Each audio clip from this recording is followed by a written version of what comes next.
You should check out Volume 1. Season 9 of 911 has started, and well, it's more 911. I've been a fan of the show for a long time, and last season ended with a pretty popular character leaving the show in a very unexpected way. People were worried that the show wouldn't be the same without the character, especially since they are one of the OG cast members. But rest assured, it's still the 911 you love. The acting is still top notch, the situations are still creative, and yeah, the show is still good even after all these years. A main actor might have left the show, yet it still has a strong set of characters that can still carry the show, even making way for new characters if they wanted to. I think it's going to be a similar situation to how people reacted with other shows that get rid of characters, similar to shows like ER or Grey's Anatomy, but people will have their concerns. But the show will still go on for many more seasons. And that's why this 911 Nashville is an absolute train wreck of a show that I can't understand how they messed it up this badly. Like, so much marketing went into this show, and this is what we get. The only reason why I'm telling you to check it out is because the pilot is so high on the it's so bad that it's good scale that people need to watch it. How does the show get greenlit, man? The main storyline is filled with so many flaws that even characters in the show point out its problems. I have to imagine the writers were only given a little time because this is rough. Maybe it gets better as the show goes on, but I'm not putting my money on that. The music in the show is fine, but the VFX can look really good with the weather effects, but it can look so bad at the same time. One scene involving a kite had me laughing so hard I couldn't function for a good hour. Then I rewatched that scene like 2 more times and then finished the rest of the episode. It's just something you guys have to see. That's why this, The Pit. My god, this show is addicting. Like, this show has won a bunch of awards and it's really well deserved. I would have this playing in the background as background noise while I'm working and sometimes find myself just watching the show and not getting my work done. It's that good. The Pit is about ER doctors that work in a hospital in Pittsburgh, Pennsylvania. But you may ask, how's this different from any other medical show? Well, each episode is around 1 hour long, which gives each episode the opportunity to showcase what actual ER doctors go through every hour of their shift. The show gets praised as being the most medically accurate show that even doctors have come out to praise it. Not much else to say because I'm pretty confident you already watched it. But if you haven't, you have till January 8th, 2026 to catch up till the first episode of season 2 drops. That's why this. Weapons just came out on HBO Max, so of course I immediately had to watch it. Originally saw it on the big screen because of the hype surrounding it. Plus, being a fan of the director's previous work, Barbarian, was another reason why I wanted to see the film. While it claims to be one of the scariest films of recent years, I think the claim is a little exaggerated. While there are some very effective jump scares throughout the film, most of the film is honestly a rock-solid mystery film. But there are some solid scenes towards the end that will satisfy your love for horror. The plot is about a group of children at 2:17 in the morning that decide to get out of their beds and run out of their homes into the night, and never came back. All the kids are from one classroom at school, so the teacher is mostly getting the blame for their disappearance. But is she really the one that is to blame for this? Where did the kids go? Will they be found alive? What's up with the rifle in the sky? I recommend finding out because here's... I still haven't gone over the fact that this show not only got canceled, but the fact that I can't even watch it anymore on its original streaming service that it was supposed to help promote. Even being able to buy the show outright is getting harder. Amazon has seasons 1, 2, and 4, but not 3 because of rights expiring. This show needs to make a comeback. The premise of Infinity Train is about a train, but this train has these different train cars that are filled with pocket dimensions of worlds beyond your wildest imaginations. Tulip is the first character we meet that comes across the train and starts unraveling the mysteries it has to offer, including a glowing green number that is now on her hand. The show had plans to last 8 seasons and a movie to tell its story completely. Everything was laid out and ready to go till Cartoon Network pulled the plug. There is hope that it can come back and finish the story, but it will be a challenge.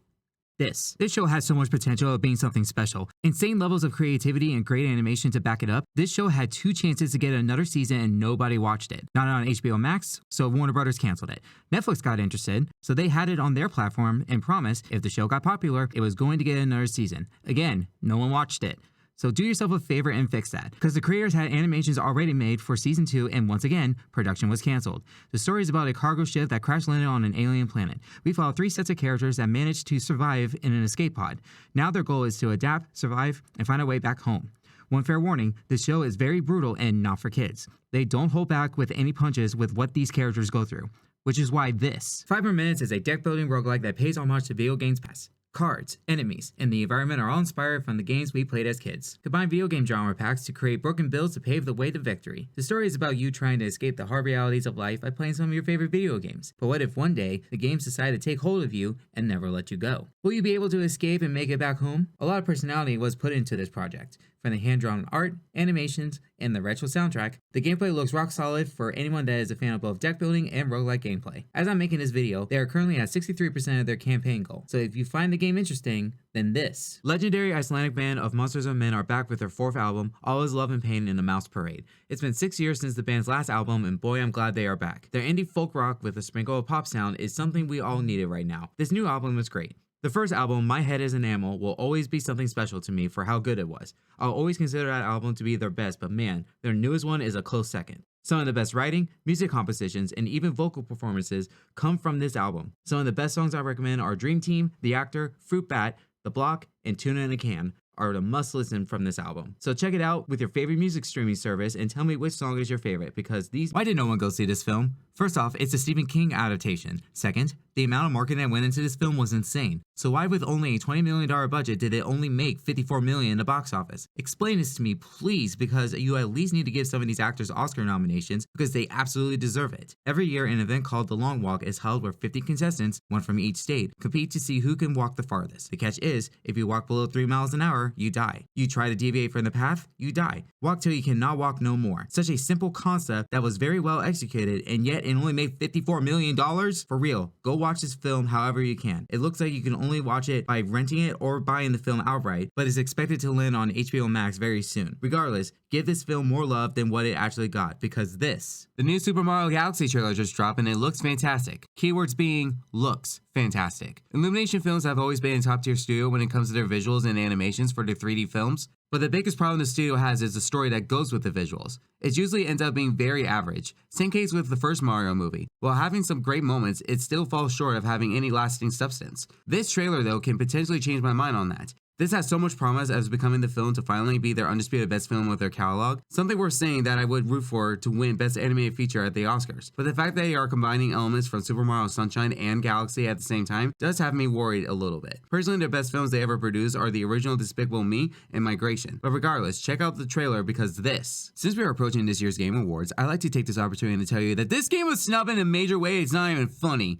No nominations, no mentions, no nothing. This was one of the best games of last year and it got nothing. Don't get me started on why Star Wars Outlaws got any nominations, because this game could have easily taken its place. Play this game if you haven't yet, I beg of you. Even Charlie Moore's critical Penguins and Zero think it's an awesome game. If you are a fan of 2D Metroidvanias and you like From Software's Sekiro, please give this game a try. Great combat, story, characters, and the art is just so beautiful to look at. My god!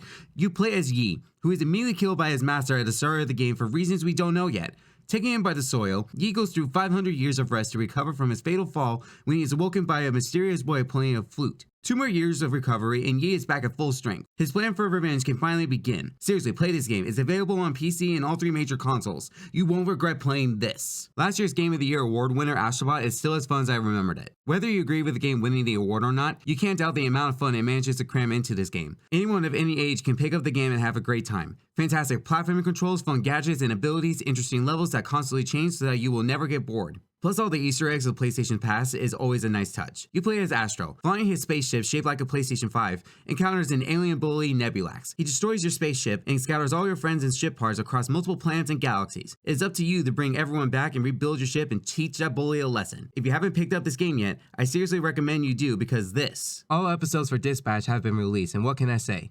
We got another contender for Game of the Year. I was a little afraid with the hype surrounding the game that the game wouldn't stick the landing with the ending, but I'm happy to say that it did achieve that. Not only does the community want to see Season 2, but many of the voice actors are on board ready to go if the creators decide to proceed with the idea.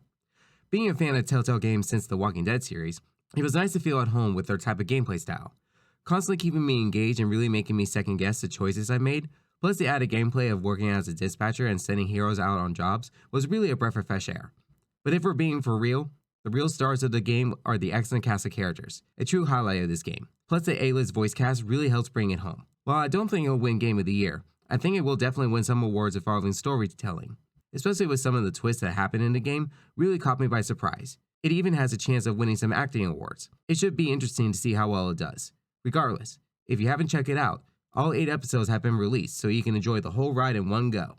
You will enjoy this. Tom Grassi of the Grassi Posse Packer Nation of the podcast, where you don't have to be a Packers fan, but it sure does help, is a YouTube football commentator that talks all football. While he shows his love of being a Packers fan, He isn't blind to the other teams and does his research to give out smart commentary on how other teams are performing.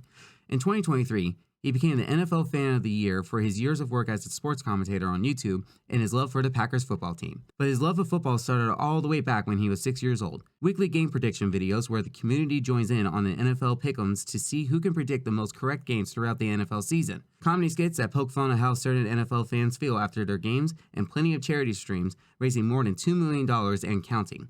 I wanted to give him a shout out for being a really cool creator and always creating a family-friendly environment to talk about football, especially when he live streams the NFL games and does his commentary with chat. Give him a watch and subscribe, especially if you're a football fan, because he is trying to reach 1 million subscribers after being on the platform since 2015. Give him a watch because this